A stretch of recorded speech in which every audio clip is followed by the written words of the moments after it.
여러분 안녕하십니까? 동해신항 석탄부두 건립이 불투명해졌습니다. 사업을 맡았던 민간 사업자가 포기 의사를 밝혔기 때문인데요. 동해신항의 전체적인 구상 자체가 흔들리는 보통 일이 아닙니다. 혹시 이럴까 하는 걱정에 처음부터 민자가 아닌 국가 재정 투입을 요구해왔던 지역 여론은 들끓고 있습니다. 백혜원 기자입니다. 동해신항 1선석 석탄 부두 사업을 민간 사업자가 맡기로 한 건 지난 2008년입니다. 지난해 10월 실시계획 승인까지 마치고 원래 계획대로라면 이달 안에 착공해야 하지만 사업 자체가 좌초위기에 놓였습니다. 지난 8월 민간 사업자가 사업 포기 의사를 밝혔기 때문입니다. 1번 선석공사에 차질이 생길 경우 국가재정으로 운영되는 2번, 3번 선석공사에도 영향을 미칠 수밖에 없어 지역 경제계가 긴장하고 있습니다. 이망철도와 도로 사업이 부두공사와 함께 이뤄져야 하는데 석탄 부두를 빼놓고는 다른 부두의 공사 진행이 어렵습니다. 사실상 동해신항 전체 공사가 장기 지연될 수밖에 없는 상황입니다. 장기간 고통받아온 동해안 주변 주민들의 분진 피해도 계속 이어질 수밖에 없습니다. 거기다 묵호항 일부 기능을 동해신항으로 옮기려던 계획도 어그러질 위기입니다. 지역에선 거센 반발이 이어지고 있습니다. 묵호항과 동해 기존 항에 이 석탄부두 이전이 정말 시민들이 바라던 그동안의 수건 사업이 모두가 좌초되는 거예요. 그렇게 되는 것뿐만 아니라 해수부는 민간 사업자의 착공기한 연장을 검토하고 있는 것으로 알려졌습니다. 하지만 항만 같은 국가 핵심 기반 시설을 민간 기업이 맡는 걸 두고 처음부터 문제를 제기해왔던 주민들은 지금이라도 국비를 투입해 사업을 조속히 진행해야 한다고 주장하고 있습니다. 지환뉴스 백혜원입니다. 오늘 강원도에서는 코로나19 신규 확진자가 16명 발생했습니다. 지역별로는 원주가 5명으로 가장 많았고 속초가 4명, 춘천, 홍천, 태백이 각각 2명, 강릉 1명이 확진 판정을 받았습니다.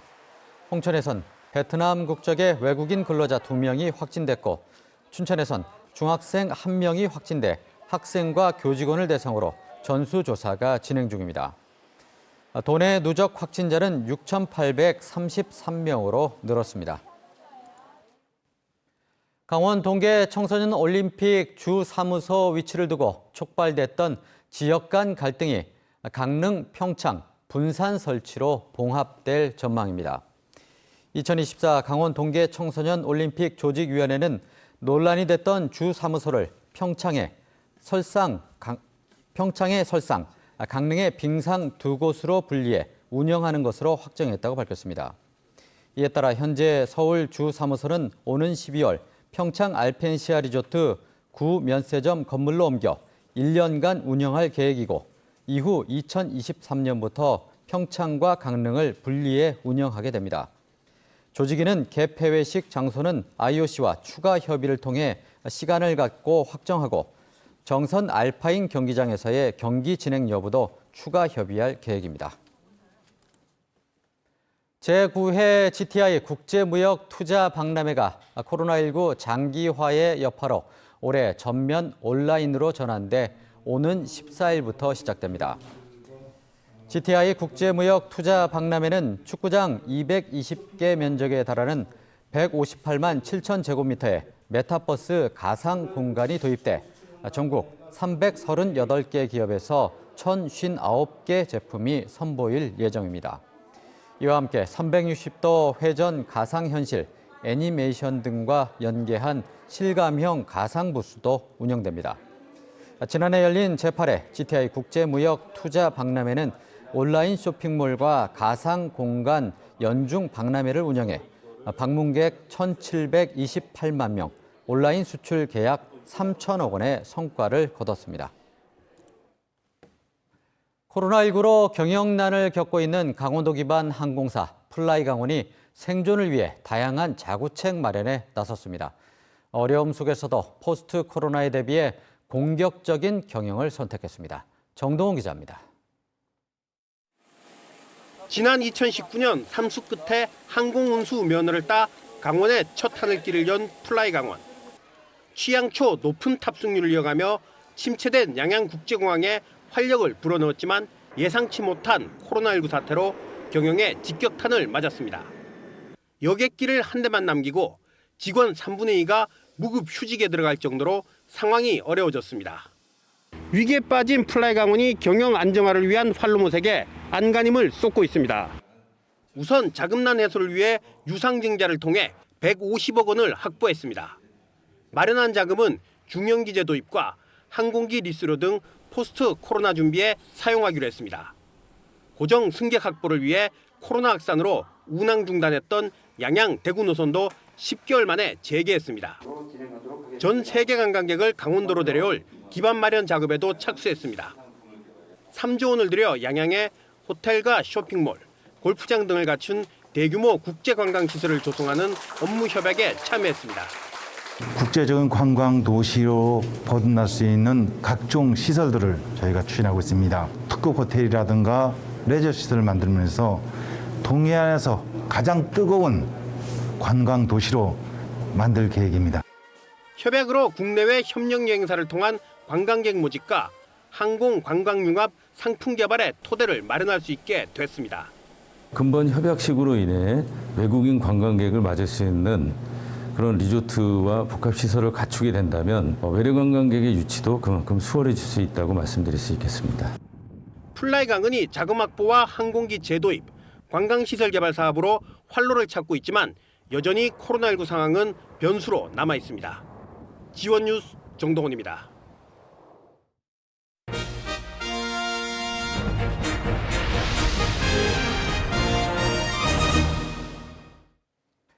올해 국회 국정감사에서의 도출신 의원들의 활약을 소개하는 기획보도 순서입니다. 오늘은 이양수 의원인데요. 이 의원은 소나무 등 한반도 자생식물을 영어로 표기하면서 재패니스, 즉 일본의 것으로 소개한 산림청을 강하게 질타했습니다. 김형기 기자의 보도입니다. 산림청은 지난 2015년 광복 70주년을 맞아 우리 식물 주권 찾기 사업을 추진했습니다. 식물 주권 찾기 사업이란 자생식물 4천여 종의 영어 이름을 검토해 재패니즈, 즉 일본의 것이라고 표기된 걸 바로잡는 사업입니다. 하지만 국회 농해수위 이양수 의원에 따르면 산림청의 산림용어 사전 등에 단풍나무와 느티나무를 비롯해 황매화와 잔대 같은 꽃과 풀 이름에 여전히 재패니즈가 붙어 있었습니다. 심지어 산림청 영문 홈페이지에는 우리 민족의 상징이자 우리 국민이 가장 좋아하는 소나무를 재패니즈 레드 파인이라고 소개하고 있습니다. 2015년에 이런 문제가 있다고 이야기를 한 산림청이 지금 21년, 6년이란 지금은 산림 임업 용어 사전이라든가 임업 통계 자료에 전혀 바꾸질 않고 있어요. 단풍나무, 느티나무, 자작나무, 3번나무 앞에 재패니스가 다 붙습니다. 우리나라 토종 재래 나무들이. 뼈를 깎는 마음으로 바로 잡도록 하겠습니다. 혹시 관객 공무원의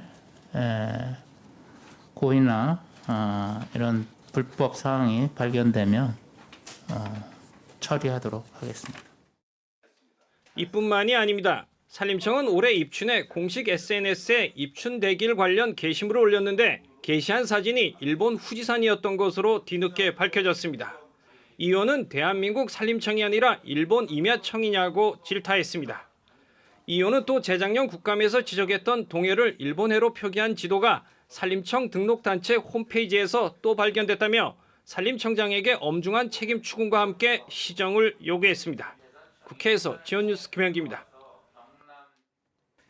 지난해 도내 주요 사업장에서 배출된 질소산화물과 황산화물 등 대기 오염물질이 전국에서 두 번째로 많은 것으로 조사됐습니다.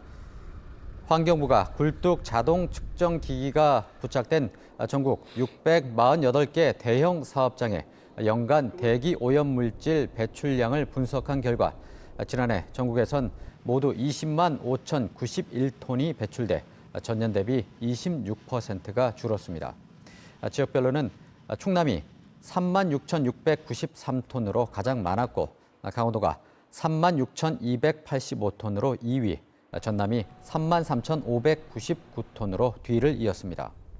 업체별로는 쌍용 양회 동해 공장과 삼표 시멘트 삼척 공장이 각각 전국 3위와 4위 배출량을 기록했습니다.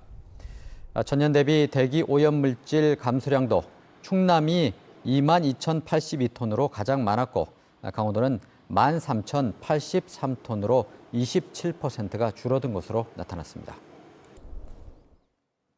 춘천 속초간 동서고속화철도의 역세권 개발 계획이 조속히 수립돼야 한다는 지적이 나왔습니다. 국회 국토위 소속 허영 의원은 오늘 국가철도공단에 대한 국정감사에서 강원도는 동서고속철도 개통 시기에 맞춰 2025년에 본격적인 역세권 개발 사업에 착수할 계획이라며 역세권 개발이 지역경제, 문화, 관광의 거점이 될 수 있도록 지자체의 도시 계획과 연계한 개발 계획을 조속히 수립할 필요가 있다고 밝혔습니다. 허 의원은 또 철도가 개통된 이후에 역세권 개발을 시행할 경우 지가 상승으로 개발 비용이 증가하고 철도역 주변 활성화가 지연될 수밖에 없다고 덧붙였습니다. 발전 5개사가 관련법에 따라 발전소 주변 지역 인재를 채용하고 있지만 법적 의무 사항이 아니어서 실효성이 떨어지는 것으로 나타났습니다. 국회 산자위 이철규 의원이 발전 5개사로부터 제출받은 자료에 따르면 발전소 주변 지역 인재 채용은 신규 채용 인원 대비 3.9%에 그쳤습니다. 특히 남부발전 삼척본부의 경우 발전소 주변 지역 인재 채용이 최근 3년간 한 명도 없었습니다. 이 의원은 발전소 주변 지역 인재 채용을 의무화할 수 있도록 조속히 법 개정을 추진하겠다고 밝혔습니다. 네, 민간 병원이 하기 힘든 공적 역할을 지방 의료원이 맡고 있지만 시설이 낡아서 질 좋은 의료 서비스를 기대하기 어렵다는 게 늘 문제죠. 원주의료원도 마찬가지였는데요. 최근 대대적인 투자로 새 건물을 짓고 서비스의 폭을 크게 넓혀 새롭게 문을 열었습니다. 박성준 기자입니다. 지난 1942년 자해의원으로 개원한 원주의료원. 한국전쟁으로 인한 소실과 재건, 지방의료원이 되기까지 수많은 우여곡절을 겪는 동안에도 공공의료의 기치는 변함이 없었습니다. 저렴한 진료비가 최대의 장점인 반면 시설 노후화는 활성화에 큰 걸림돌이었습니다. 지난 2017년 원주의료원 의료시설 개선 사업이 국비 보조 사업에 선정된 후 3년간의 공사 끝에 마침내 신축 병동에서 새로운 진료가 시작했습니다. 거기는 조금 이렇게 낡고 기존 그랬는데 지금 새로운 건물로 이제 오늘 이제 처음 진료를 오게 되니까 모든 게 깨끗하고 좋은 것 같아요. 새 의료원은 지상 7층 규모로 신축 병동 건립에만 390억 원이 투입됐습니다. 병상은 6인실에서 4인실로 바꾸고 180여 병상으로 확대했습니다. 코로나19 대응을 위한 음압격리병동과 호스피스 병동, 요양병동과 재활치료센터 등을 갖췄습니다. 내과와 산부인과 등 기존 14개 진료 과목 외에 이비인후과와 비뇨기과도 신설했습니다. 앞으로 새 건물에서 새롭게 시작하는 만큼 보다 더 지역 책임 의료기관으로서 공공병원으로서 역할을 충실히 할 것을 우리 시민 여러분께 말씀드리겠습니다. 원주의료원은 2단계 사업으로 공공어린이 재활의료센터와 심내혈관 센터를 건립하고 3단계 사업으로 응급실 등을 확충한다는 계획입니다. 지원 뉴스 박승준입니다. 경찰이 고속도로 보수 공사가 집중되는 시기를 맞아 교통사고 예방을 위해 고속도로 공사장의 안전 관리를 강화합니다. 강원경찰청 고속도로 순찰대 7지구대는 도내 고속도로 공사장을 대상으로 교통안전 시설물 설치와 노동자 안전 확보 여부를 집중 단속하기로 했습니다. 지난해 전국 고속도로 공사장에서 발생한 교통사고로 10월에만 6명이 숨졌으며 올해는 현재까지 8명이 목숨을 잃었습니다. 2022학년도 대입 수시 모집에서 도내 대학에 응시한 자연계 수험생 10명 가운데 4명이 의학 계열 학과에 지원한 것으로 나타났습니다. 종로학원이 공개한 자연계 수시 모집 분석에 따르면 도내대학 자연계 학과에 수시 원서를 낸 지원자 42,382명 가운데 37.6%인 15,951명이 의과대학과 치의대, 한의대, 수의대, 약학대, 간호학과 등을 지원했습니다. 이는 지난해 35.4%보다 2.2%포인트가량 쏠림 현상이 두드러진 결과입니다. 특히 간호학과를 제외한 의약학과 지원율은 23.7%로 전국 평균 12.6%의 2배에 육박하는 수치입니다. 최근 3년간 강원도에서는 10월에 가장 많은 산악사고가 발생한 것으로 나타났습니다.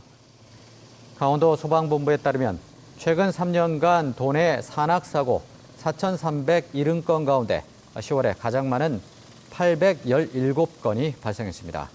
지역별로는 인제가 945건으로 가장 많았고 원주 366건, 춘천 361건, 속초 305건 순이었습니다. 사고 원인별로는 낙상과 추락이 28%를 차지해 제일 많았고 무리한 산행과 조난 순이었습니다. 동해 추암해변 인근 해상에서 해루질을 하다 실종됐던 30대 남성이 숨진 채 발견됐습니다.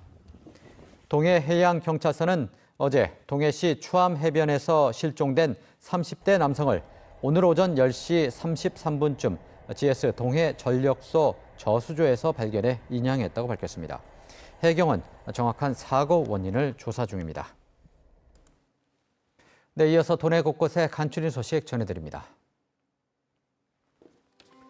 강원도교육청이 재정 운용의 투명성과 공정성을 높이기 위해 마련한 주민참여예산위원회를 열고 내년도 세입 세출 예산안 의견서를 확정해 강원도의회에 제출했습니다.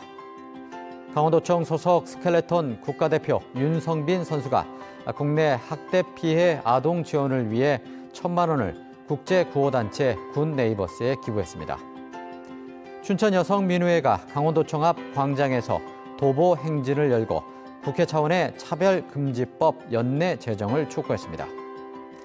원주시는 정부의 코로나 상생 국민지원금과 별도로 자체 지급하는 2차 긴급 재난지원금 신청 기간을 오는 20일까지 연장한다고 밝혔습니다.